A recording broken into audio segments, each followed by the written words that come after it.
黄海岱大师，也就是我们知道布袋戏的祖师爷，他是云林人，107岁的这个就是人生生涯中，基本上都在推广布袋戏这件事情。其实布袋戏有分好几个派别，大部分都在云林开花啦，落地生根，所以也因为这个原因，云林就会把它称作叫布袋戏的故乡。加油！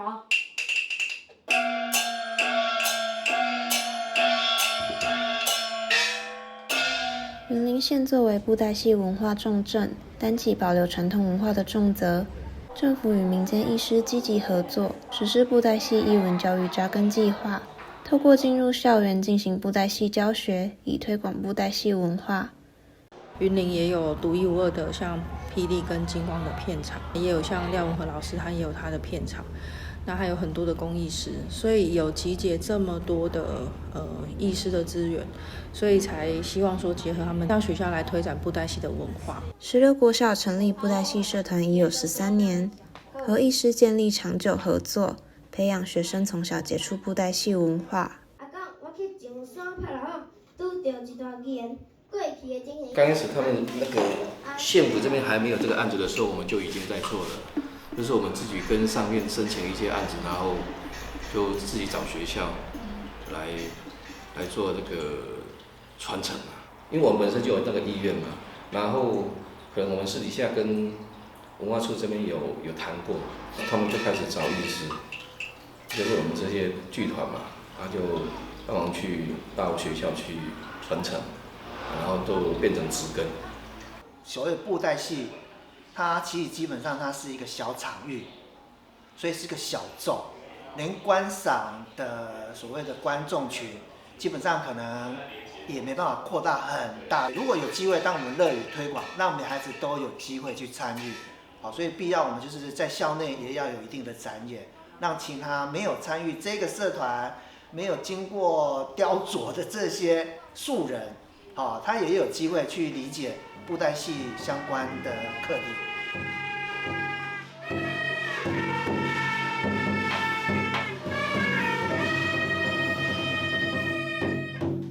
16国小布袋戏社团兼具文场与武场，亦是现代难得的布袋戏表演模式。分为文武场跟前后场，我以前以为他们都是同一派的。文场可能就是负责后就是后面的音乐和就是配乐那些的，就是不要让戏看起来那么单调、那么无聊。在社团课程教学上，不论是操偶、口白或乐器演奏，都会有专业的艺师指导，也会请艺师协助剧本编排与编曲。那当剧本产生了之后，我们才会去就是会给后场的艺师看，那可能这时候他们就会同时进行编曲。那我们就会在暑假的时候，就是邀请就是双方的艺师到学校来，我们就会分成两边，就是前场跟后场一起同时各自练习，就是分开练习，然后大概练习1周之后，我们就会合在一起演出，看有没有要调整的部分。个别练习，除了正式跟候补的同学他自己在加强之外，他们已经很熟练。其实我们的目的是要教新生，就是希望说，即便没有艺师来教的状况下，我们的新生也仍然是可以学到东西。我们的特色应该会是在操偶的部分，我们是走一人口白，就是我们一个人要分饰多角。这个在现在的学生的布袋戏社团里面是比较少见的。一个人讲口白的话，他在配合当中，他比较容易融入。如果是两个人、3个人讲口白的话，一下他会乱掉。在演戏的当中，就是情绪问题，就是你情绪好的话，你那个声音表现会很不一样。然后你对整个剧情的掌握性会比较高。怎么样？小我找不出来啊！社团招生上，由于布袋戏学习上会有一定的困难程度，导致学生却步。不过在校方给予社团的大力支持与鼓励下，也促进了学生的参与，让社团持续发展。我们会跟3、4年级的学生说，有兴趣的可以来。在一开始的时候人都很多，但是随着他开始拿起偶，要开始去练习走路这件事情的时候，他就会发现说，其实操偶手很酸。可能来个1、2次之后，他们就会开始打退堂。就是校跟他们舞场就是文场跟文场配合会比较难一点。就是有的时候就是拉一下又要下来，然后要换把。有时候会紧张，但是越紧张你就越容易吹错，所以就放下心来，就不太会吹错。我们学校给布袋戏社团的学生，算是给予很大的支持跟鼓励，这些就会成为学生他愿意去努力的动力。学校会发展社团，基本上它应该是要提供孩子多元的学习。那有时候我们讲说给学生机会，这个机会点怎么来？经营社团它是一个好的方法。小朋友在展演完后，眼睛是亮的，他很有成就感的。平常跟他对话可能畏畏缩缩，但是对大家的关注或者对大家的掌声，他是乐于去享受的。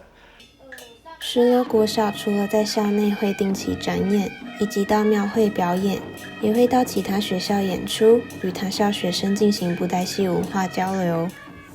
当时有一个计划名称叫做带着布袋戏去旅行，所以每年会规划不一样的据点，我们就会去进行展演这样。对，那所以每一年去的地方都不一样，有的时候会是去育幼院啊，有的时候就是会去庙里，或者是去偏乡，或者是去学校，都有。对啊，也有去过金门。去年的全国赛有去别的国小表演，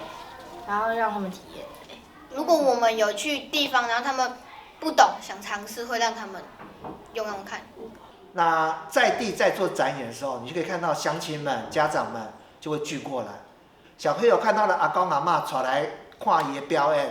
他们更用心在投入。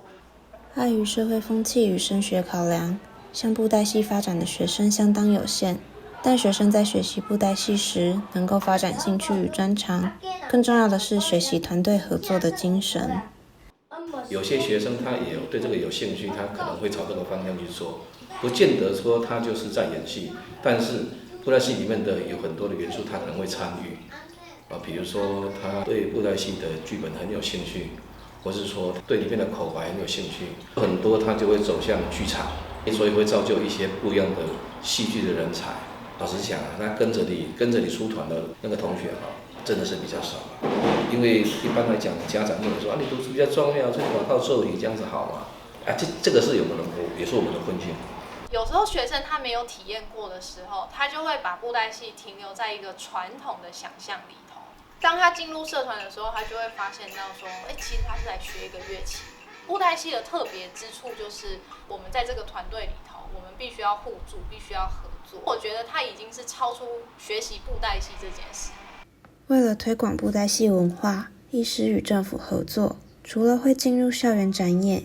也会到云林布袋戏馆定期演出。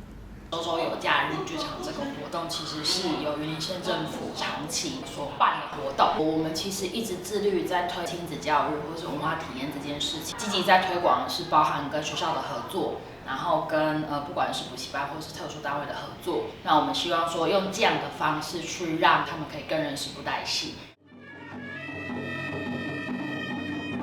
推广的目的不只是培育学徒，更是为了培养布袋戏的观众。其实布袋戏的推广现在比较普遍的做法就是到学校各级的学校里面去做教学，或者是就是表演，让接触到布袋戏的小朋友、大朋友，他们都能够去认同这个布袋戏那进而可能他会成为布袋戏的一个观众。那当然，如果他当了观众或就觉得说，这个演出很有趣他可能会进一步去学习。这实在不应该即嘛我和我阿爸调动一般那也是传承其实是一个扩大欣赏的人口，看得懂布袋戏的人口，这很重要。因为不管这些学生以后要不要表演，总归一句话，也是要有人会看布袋戏。